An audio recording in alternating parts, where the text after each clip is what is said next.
Hello. So I'm going to be giving a presentation on the satellite design competition.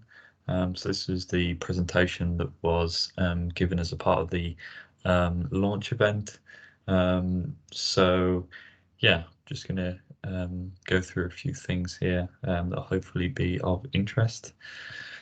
So in terms of an overview of what I'm going to talk about during this presentation, so I'd like to give just a bit of an overview of what the satellite design competition is, the sort of things that we do, the key parts of it, I guess. We'll then look at the history of the satellite design competition, just 'cause I think it's interesting to go back and look at how things have changed over the years, and I think that should help put this year's competition into a bit of context, and you can see why certain things are done. And then after we've gone through the competitions in the past, we'll have a look at this year's competition and look at the theme of this year's competition. We'll look at the phases of the competition, look a little bit more at the submissions that are expected, and then any sort of notable changes that we've made this year to the competition. So in terms of an overview, so obviously the main aim of the competition is to get students to design, construct and operate a nano satellite payload. So each year we set the teams a different task, usually based on things that are topical in industry. So as we go through the previous year's competitions, you'll kind of hopefully see that. The competition also gives teams an opportunity to gain some insightful knowledge from mentors, and yeah, just to understand a bit more about how engineering is done in industry and how projects of this type are done in industry. So in the past, as a quick example, we've looked at lunar missions, so we've done that a couple of times. We've looked at how CubeSats can be used in astronomy. Last year we looked at space debris and how CubeSats can help assist in kind of dealing with that problem. We also have a build phase in the competition, so not only do you have that more theoretical report writing aspects and the project management side of things, but we kind of conclude the competition with a build phase where teams can actually build a CubeSat, which is really cool. And I think it makes the competition really good, and I think you learn a lot from that. So yeah, the main aim is to kind of explore the different uses of CubeSats in space. So in terms of why CubeSats, so as I think space is becoming more accessible as time goes on, more and more small companies are setting up. There's more of I guess a drive to have quite inexpensive, easy to produce missions, and CubeSats are obviously great in that regard because they are cheap, they are easy to produce, they're quite simple, and you can also use them for quite very specific applications. So with some of the bigger missions, they might have to serve different functions, but with CubeSats, because they're inexpensive and they're quite quite easy to manufacture, you can quite easily use them for a very specific purpose and put them in very specific orbits. I think if you look at this graph, you can see how much the use of CubeSats has increased over the years. So you're looking sort of the late 90s, early noughties, you're looking at a handful of CubeSat missions, and you look at where we're at now and the sort of predicted missions. So looking at 2022, which is obviously the current year, you're looking at potentially upwards of of 646 missions, which is pretty crazy, and I think that's only gonna increase as the space industry becomes more and more accessible to smaller and smaller companies. So I think it's really cool. There's a lot of cool stuff you can do with CubeSats, and I think that's why they make a really great choice for the competition, and yeah, getting teams to design CubeSats I think is really good. So now looking at a little bit of the previous years and what we've done in previous years of the competition. So I'll kind of give a bit of a whistle-stop tour through the different years. I'll try and highlight some of the key things that we've introduced, so you can see, like I mentioned before, just kind of why things are done the way that they are currently, and give you a bit of context to understand the decisions and the requirements that we set. So the first iteration of the competition, this was quite a while ago now. I think this was 2016.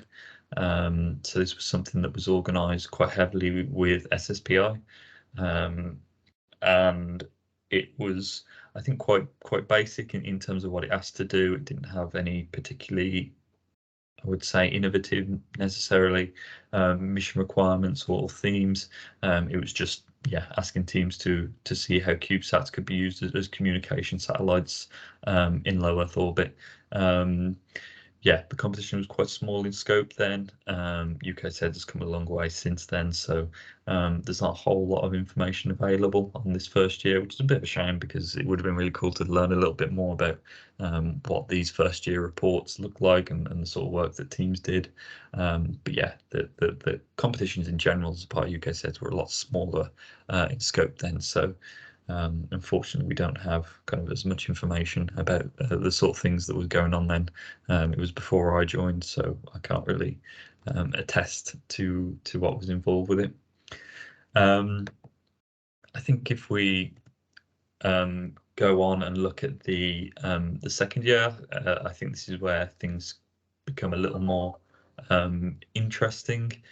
So I think for this year, it focused quite heavily on astronomy and how CubeSats could be used, well, in astronomy.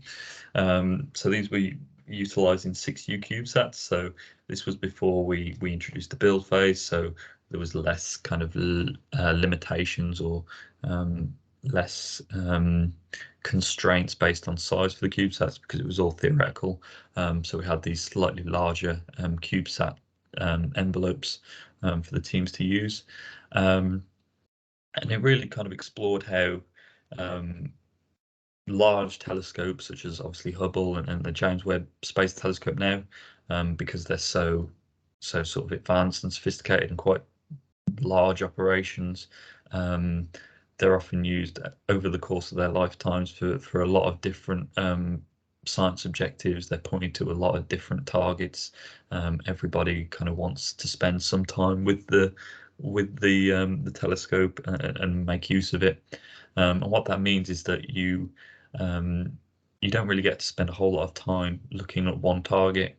Maybe over the course of a mission, you could go back and look at it a few different times, but you don't get that constant look at that one target for a prolonged period of time, which can place limits, I think, on kind of what you can learn about, whether it's a star or maybe you're trying to find out about an exoplanet.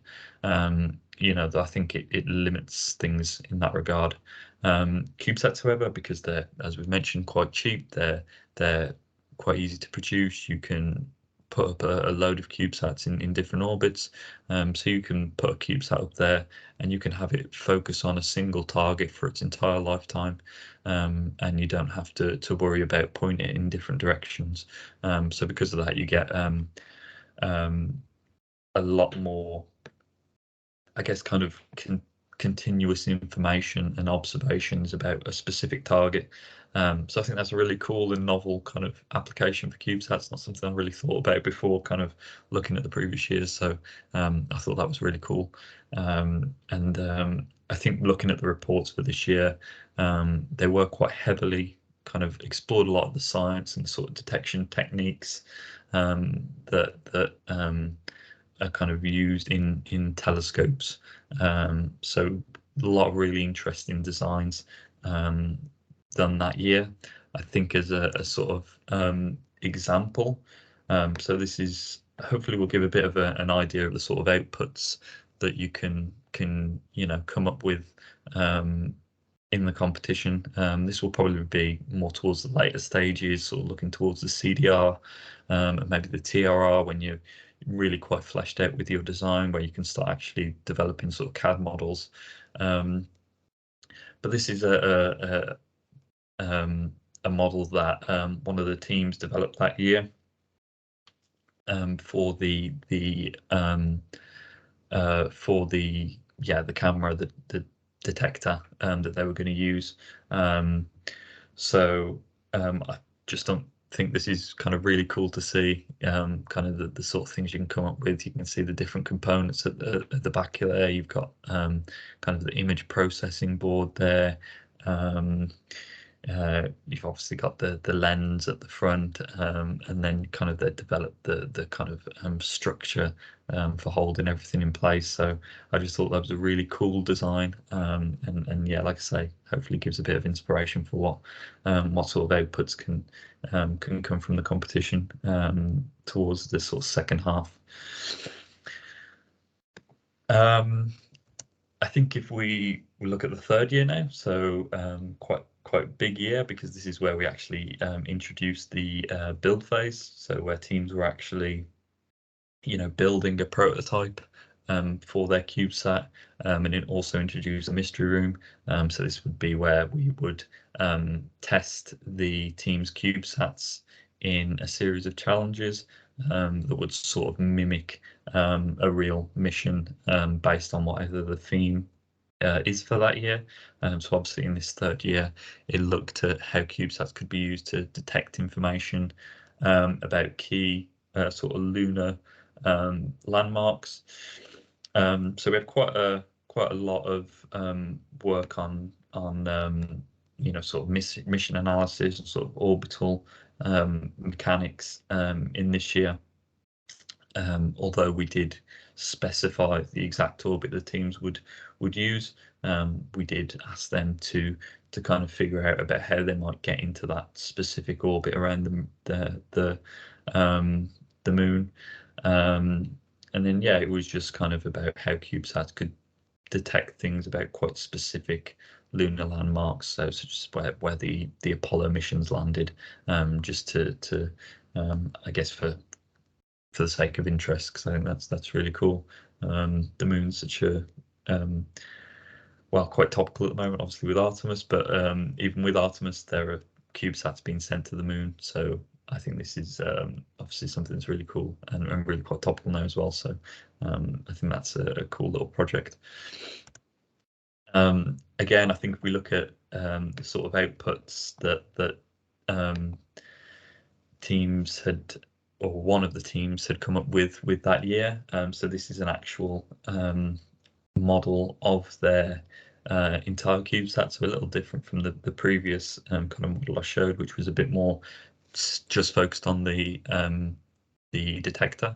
This one actually shows the whole CubeSat setup. You've got the whole structure there. You've got the solar panels, the thrusters, and then the two kind of main detectors there with the camera payload, which is actually for kind of targeting the different landmarks at kind of a broad level, and then the infrared spectrometer is kind of a bit more focused on actually performing specific science goals.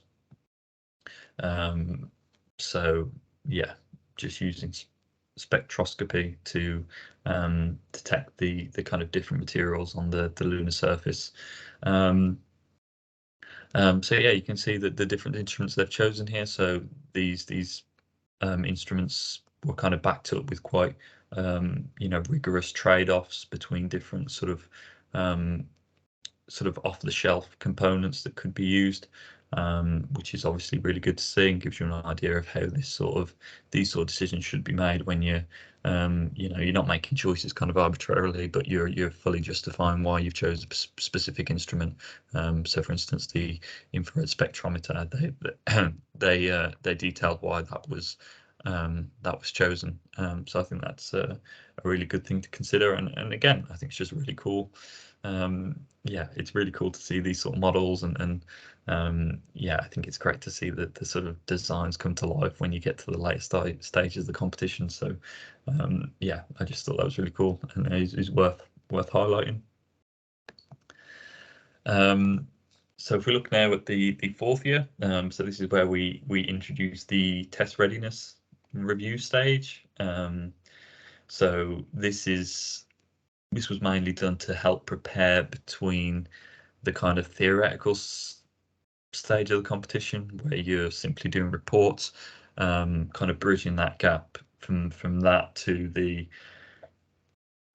actual build phase where you're attempting to develop your prototype. So I think teams in the previous year had a bit of difficulty with kind of making that transition. It is quite difficult. So the TRR there is there to help in that and to hopefully make it a little easier when it comes to the actual build phase and when it comes to the competition day. You've got a bit more of I guess a leg up for how to build your design. Again, this year focused on lunar landmarks again. I think partly the reason for this was because COVID was a thing, which meant that the mystery room for the previous year couldn't actually be held. So I think it was decided to do lunar landmarks again in the hope that we could have an in-person competition day and actually get teams to test their CubeSats. Unfortunately, the competition day didn't happen this year either because of COVID, so we didn't get to test the mystery room either. But still, I think it's really cool. The moon's cool, so I think it's worth exploring again.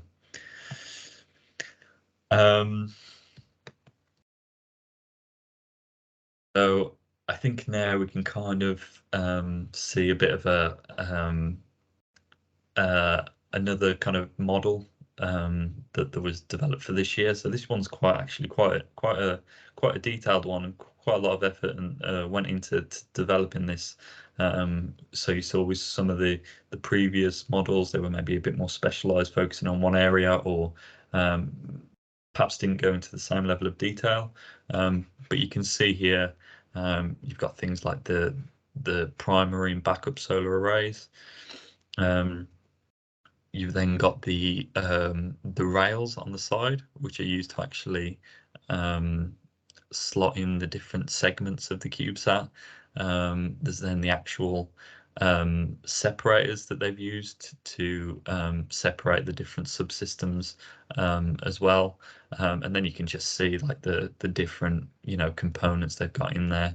They've got a fully fledged sort of AOCS system, which is quite a challenge to develop. So it was really cool to see that actually be included in the design. And yeah, I just think this is a really kind of cool, detailed design that obviously a lot of effort's gone into. So hopefully that'll give teams a bit of an inspiration for the sort of things that you can come up with. So looking at the fifth year, so this was last year's competition. So last year we focused on space debris. So space debris is very topical at the moment because it's becoming ever more of an issue as more satellites get launched. I mean, we showed earlier the increasing number of CubeSats being put into orbit. Obviously, the negative side of that is that the more things you put into orbit, the more chance that you're going to have collisions, and that can lead to a sort of exponential growth of space debris. So it really is quite a topical issue, and got a lot of interest, I think, in industry. So that's why we made it the focus last year. So in terms of what the actual challenge was, so we asked teams to develop a CubeSat design that was capable of grabbing a piece of space debris and then with the objective of sort of deorbiting it or moving it into a graveyard orbit. So yeah, the main, I think, aspect of it was developing a sort of attachment mechanism, but then there was also some challenges with how you can sort of orient your CubeSat towards the debris object. Detecting the debris object was also part of that challenge. But the main aim was to once you've kind of aligned yourself with that debris object to grab hold of it. So this was actually the first year we had the in-person competition day, which was great. It was great to kind of see the teams in person, to see the CubeSats that were developed. So really cool.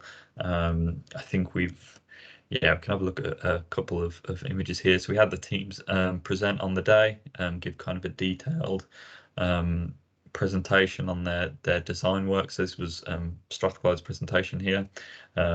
They did exceptionally well. Their presentation and their CubeSat, which is the one on the left, were really good, and they were the overall winners last year. You can see there, in terms of their CubeSat, it's got quite a few cables kind of hanging here and there, so it does look a little bit messy, but it did have a really good sort of AOCS system that was capable of rotating the CubeSat to specific, attitudes, which was really cool to see. And it's also kind of a bit difficult to see, but on the sort of rightmost face, you can see sort of a hook mechanism that's kind of been retracted inside the CubeSat. So that was one of the requirements, that the attachment mechanism could be brought inside the envelope. And then they were capable of kind of extending that out to try and grab a piece of debris. So again, that was really cool. Their CubeSat was really awesome to see. So again, just gives you an idea of the sort of the sort of designs you can develop and what the kind of final product looks like. So it'd be great to see similar sort of CubeSats this year as well. I think that kind of sums up all of the past years. So hopefully that'll give a bit of context for this year and certain. Just help, I think, provide a bit of reasoning behind why the competition is set up the way it is. So we've had a few years to kind of figure things out and kind of make changes. So yeah, if we look at the current year now, so I think first I'd like to just highlight the key changes that we've made. So one of them is mission analysis. So this is to do with kind of planning out your trajectories and things like that for your orbit. In the past, we've usually specified the final orbit, but we've left it to teams to think about how to get it in those specific orbits. Personally, I think that's a really cool and fun thing to do, but the issue is that when we have that final build phase, the mission analysis stuff isn't as relevant, so it kind of takes away some of that work that could be used to better prepare for the build phase. So for this year's competition, we've really kind of removed that as a kind of requirement. So yeah, teams don't need to worry about that. And then the hope is that once that transitioning from the kind of design phase to the build phase will be a little more seamless and a little easier, because you won't have had to spend as much time working on things that won't be relevant for the for that build phase. Another change that we've brought about is in terms of the PDR stage. So what we've tried to do this year is instead of having a report-based submission for the PDR, we've made it presentation-based. So the main reason that we've kind of done this is one, it's something that's becoming increasingly common in industry. I think speaking with our rules committee, it's something that they actively do in industry, especially for kind of the PDR stage. So I think it's good to kind of practice that a little bit, and I think working on presentations is a great skill to have. It's really good to try and think about how you can summarize your project kind of more succinctly than in a report-based submission, where teams can often put together incredibly long reports, including kind of everything they can think of. So presentations encourage you to think a little more, to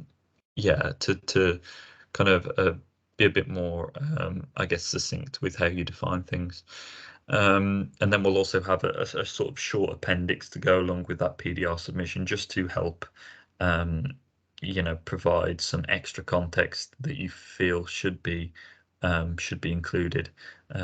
Maybe some of the more theoretical aspects, maybe any sort of coding, again, whatever you feel is important to bring attention to for the marking.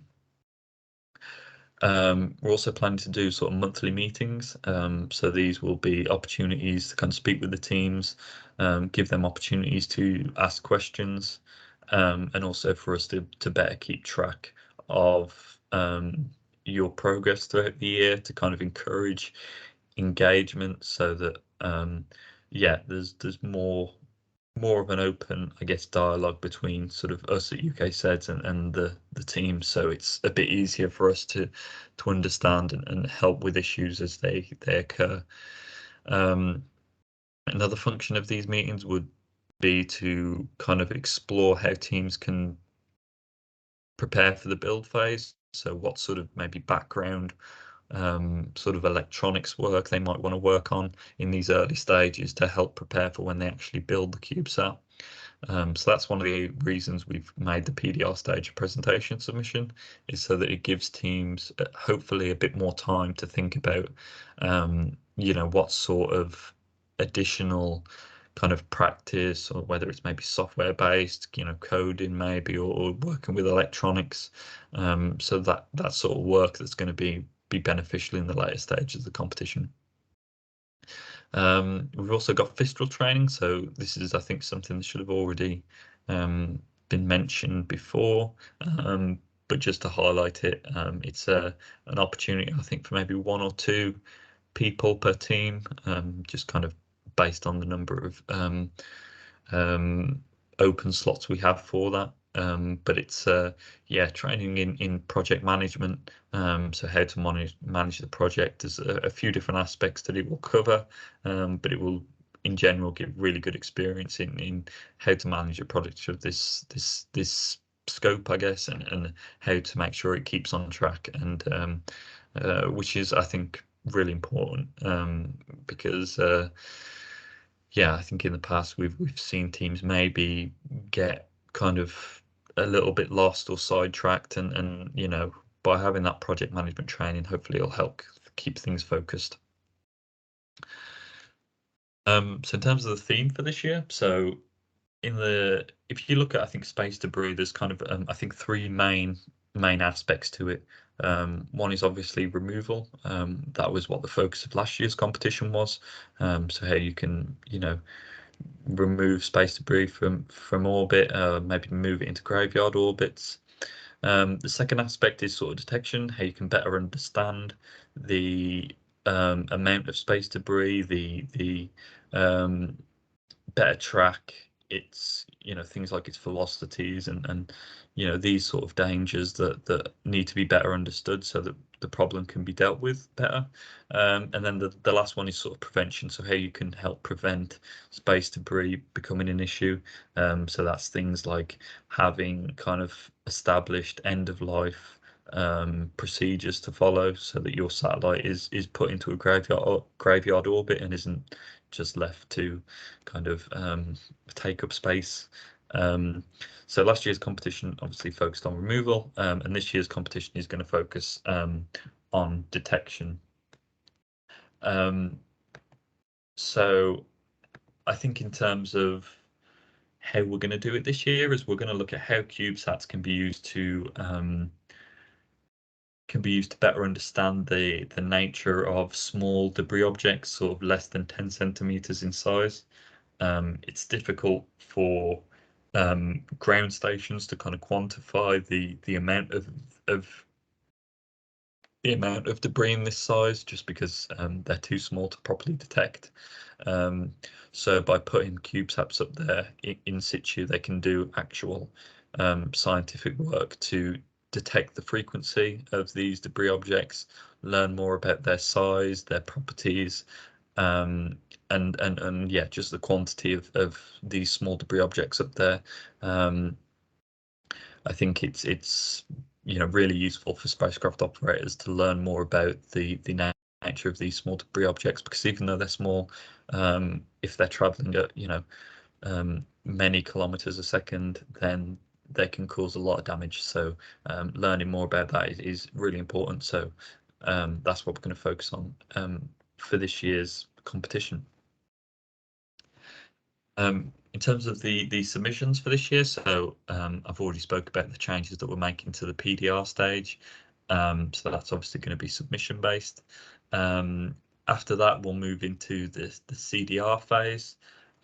So at this point, we'll go back to having a report-based submission as the design develops a little more, becomes a little less background reading, a little more fully fleshed out. I think it's worthwhile having more detail, which you can more easily get with a report. So yeah, for the CDR stage, we're going to have that as report based. So really for that stage, it's about taking the kind of background work you've done during the PDR stage, the preliminary kind of designs that you've looked at for the problem, and actually firming them up and starting to actually narrow in on things like specific components that you want to use, doing trade-offs and things like that, so that you get a more fully fledged design. And then after that, once we've kind of had those submissions in, we've had the feedback given to the teams, we'll have the TRR phase.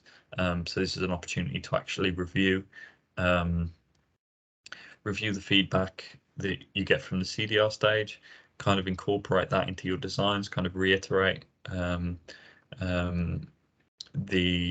design a bit, and then actually start building your CubeSat. So for this stage, it'll very much be focused on the actual build. And we'll set, I think, a couple challenges where you'll be expected to, with the TRR submission, show that your CubeSat is sort of operational. So one of those challenges will be an AOCS test. So testing that you have an AOCS system and that it's operational and it works. This will probably be optional because the AOCS can be quite difficult. We will give marks if you are able to develop an AOCS system, but if you feel it's something that's maybe too difficult or not something that you want to do, then it's not mandatory. But yeah, we will include that as part of the TRR. And then once the TRRs have been submitted, we'll then teams will then be invited to the competition day to actually show their CubeSats and test them in the mystery room. In terms of the TRR, so for the sake of time on the competition day, we usually reduce the number of teams down to 5 at that point, just so that there's enough time for everyone who builds their CubeSat to actually properly test it. So the 5 best teams from the CDR stage will then go on to the TRR stage. Those who aren't selected for the TRR stage are still able to continue to develop their designs. They will still have access to mentors to help them, and they can still come to the competition day and present their work. But just for the sake of time, on the day, we have to kind of cut down the number of teams that we actually test their CubeSats. So yeah, that's kind of just a rundown of the different submissions. I think if we have a bit of a look now at the actual timeline. So obviously now we're already into the competition launch. We've already passed the yeah, we're already past the requirements freeze. We've had the launch event now. So now it's about kind of looking towards that first submission date on the 19th of December. So yeah, that will be the first submission date. We'll then look to have the PDRs marked and given back to the teams by the 10th of January. And then we'll have about, I think, 2 months after that to work, or about 2.5 months to work on the CDR from then. At that point, you will have access to mentors. The mentors will be helping to guide you. We'll then have the CDR submitted on the 10th of April. We'll then review them, and then we'll select the 5 teams to actually compete in the build phase, and then we'll look towards having the TRR report submitted at the start of July. So we've tried to kind of tailor as much as reasonably possible around exams and things. We've tried to make sure that we keep the competition day early enough so that teams are actually at uni during the build phase, because if everyone goes home over the summer, then it's more difficult to work on a prototype. So we've tried to make sure that we've kept that build phase while people are still at uni. Obviously, that can pose some challenges. People obviously have exams in May and June, but again, we've tried to accommodate that as best as we can. But yeah, that's a timeline. If we do make any changes throughout the year, we'll make sure to notify the teams, but it should hopefully stay fairly similar to this. So in terms of the actual mystery room, so what we will do is we will have a collection, I guess, of small debris objects that will move past the CubeSat as it hangs from the ceiling. So you can see the specifications there in terms of the measurements that you can kind of tailor your design to. We'll have a main light source in the room, so the idea will be that the room will be dark apart from that one light source. And then teams will be tasked with detecting the number of objects that move in that region, to detect things like velocities of the objects, kind of how many objects move past in a given time frame. Yeah, just kind of mimicking, detecting debris objects or the number of debris objects in orbit. So that's kind of the main science elements. So the mystery room is going to be split up such that we have kind of a science segment where teams test their actual detection instruments. So this is what this is an example of. We'll also have a phase before this where we actually test the different subsystems of the CubeSat. So test the power subsystem, we'll test the TT&C subsystem, to kind of mimic the operations that you would do just after launch, to try and prove that your CubeSat is operational and it's capable of actually completing the mission requirements. We will also have some vibration testing. So this is being done to try and mimic the launch itself, and kind of showing that your CubeSat is capable of surviving those launch loads. Yeah, we'll probably leave the vibration testing till the end, because we don't want teams' CubeSats to break before they've actually been able to do the main tests, because that might be frustrating. So even though it makes less sense chronologically to have it last, it's probably more sensible to have it last. So we'll probably have the vibration testing completed last. Yeah, that's kind of a quick overview of the actual mystery room. More details on this can be found in the rules and requirements document that we've sent out. If you have any questions, obviously you can just email us at satellites@ukseds.org. But yeah, that basically sums up the mystery room. I think that kind of basically sums up all that I really wanted to talk about for this talk. Just to give a kind of overview of the competition, provide a bit more context based on previous years, and kind of just introduce what this year is going to be about. The rules and requirements document that we sent out gives more details on the different submissions. It gives more details on the sort of requirements that you should follow. So if you have any questions, it's good to check in there.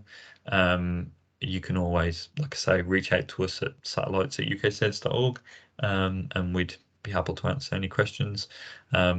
Also worth mentioning that at UKSEDS we're all sort of volunteers, so we rely on companies to kind of support us and help us with funding.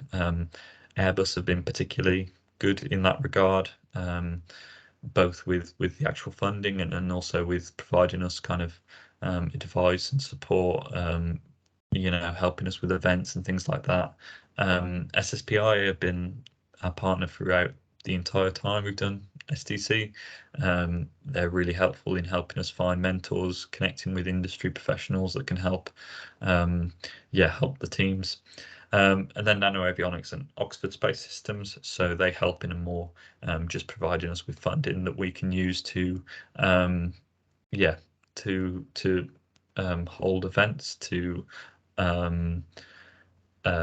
actually hold the competition day, which is obviously not cheap. So I just wanted to express our sort of gratitude to them. And yeah, that basically sums up everything that I wanted to talk about today. So thank you for listening, and I think we will leave it there.